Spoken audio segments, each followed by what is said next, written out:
salam damai dalam satu Tuhan, karena hanya ada satu Tuhan untuk semua orang. Buat sahabat para pencari kebenaran, apapun agama kita, dimanapun kita berada, kita harus selalu mencari kebenaran agar kita bisa menemukan Tuhan yang benar, yaitu Tuhan yang Maha Kuasa, yang daripadanya bersumber semua yang ada. Untuk itu, mari kita dengarkan cuplikan video ini agar bisa kita menyelidiki kebenarannya. Selamat menikmati dan semoga bermanfaat. Ikuti terus cuplikannya dan tolong jangan di-skip ya. Semoga kita menemukan kebenaran dan keselamatan yang akan memerdekakan kita dari perhambaan dosa. Amin.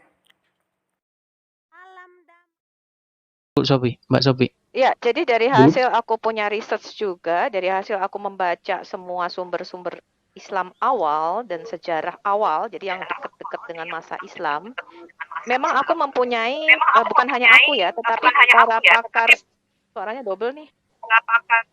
Oke, jadi dari para scholars itu sekarang membuktikan dari sumber-sumber Islam awal dan dari sumber-sumber non-Islam yang sejarahnya dekat, masih dekat ya dengan zaman Islam, itu memang mempunyai kesimpulan bahwa ada ayatnya itu pertama ada Quran itu merupakan penjabaran daripada Injil.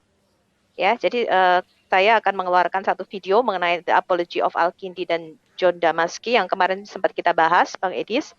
Jadi mereka memang memberikan bukti bahwa Quran itu pertama kali memang merupakan penjabaran dari Injil. Jadi seorang pendeta bidat Nestorian dan Arianus itu menemui Mahomet namanya.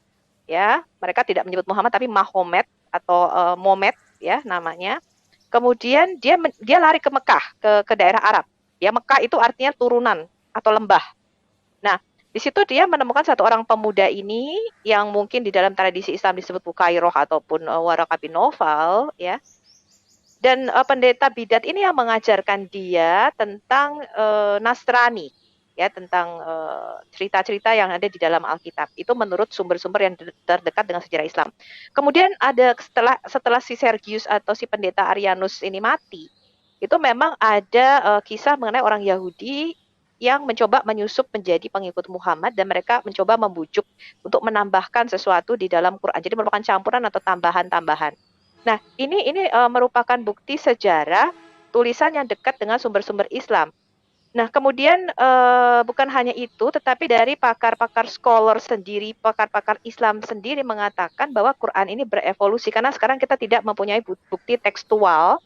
Quran edisi Royal Cairo 1924 versi Hafs yang dipakai Muslim ini tidak ada dasar teks tertulisnya, tapi merupakan berdasarkan hafalan. Ya, nah kalau kita cocokin, kemarin dalam video saya sebelumnya, saya sudah membuat ternyata banyak sekali di-inserted atau dimasukkan kata-kata Allah. Itu banyak sekali, ya.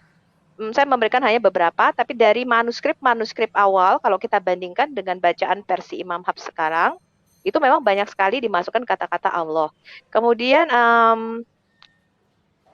ada apa ya? Ada penambahan-penambahan di situ, prinsip-prinsip yang tidak mungkin ada pada zaman Muhammad. Jadi ini dibuktikan secara scholars ya, bahkan scholars meyakini 30% sumbernya adalah di luar Islam ya, ada kata-kata. Jadi ini sudah diketahui lama sebenarnya abad ke-19 ya dari Arthur Jeffrey. Saya juga akan mengeluarkan penelitian dia. Ini merupakan satu kitab yang penting sekaligus Kitabul Masohif Ibn Abu Daud yang pernah kita bahas juga Bang Edis. Dia juga menerjemahkan juga dan menulis bahwa ada sekitar 318 kata asing di dalam Quran.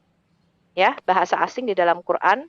Kemudian penemuan para scholar sekarang ditemukan surat Al-Fatihah dalam bahasa Syria Itu merupakan bacaan doa di gereja, tetapi ayat 7-nya nggak ada. Yang dikatakan di Al-Fatihah, janganlah kamu menjadikan kami sama dengan jalan orang yang kau murkai dan orang yang kau sesatkan. Itu nggak ada di situ. Tapi ditemukan surat Al-Fatihah ini merupakan bacaan doa liturgi gereja Syria. Ya, itu saya juga akan mengeluarkan videonya. Itu 100 tahun kira-kira sebelum zaman Muhammad. Manuskripnya ditemukan. Nah, jadi ada dugaan sekarang bahwa memang Quran ini aslinya berbahasa Syria, merupakan liturgi bacaan gereja yang disebut dengan Keriana. Dari sinilah kata Quran diambil, yaitu dari kalau kita bicara leksionari itu Bang Edis. Nah, itu harus diselidiki lagi lebih lanjut.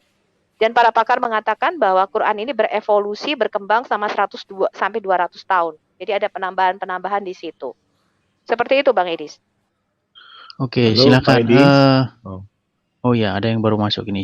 Ya, silakan. Selamat sore, Bang.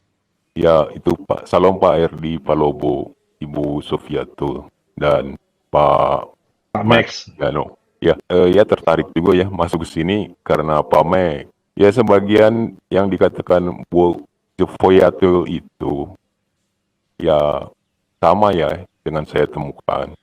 Jadi Pak Max, kayaknya Pak Max harus belajar sejarah ya.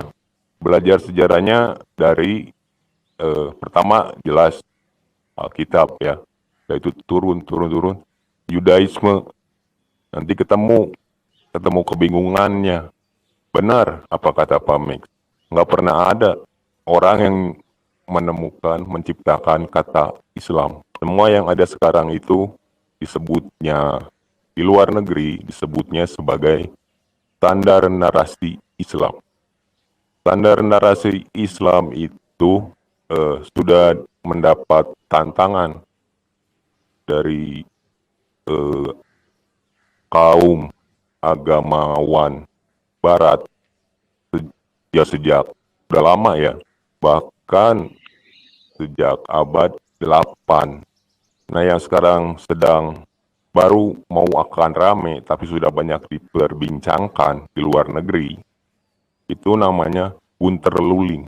Seperti kata Bu Sofiatul, Gunter Luling ini dia doktor bidang semitik, punya tesis tentang agama yang akhirnya jadi Islam ini. Bukunya, tesisnya itu Challenge to Reform Quran.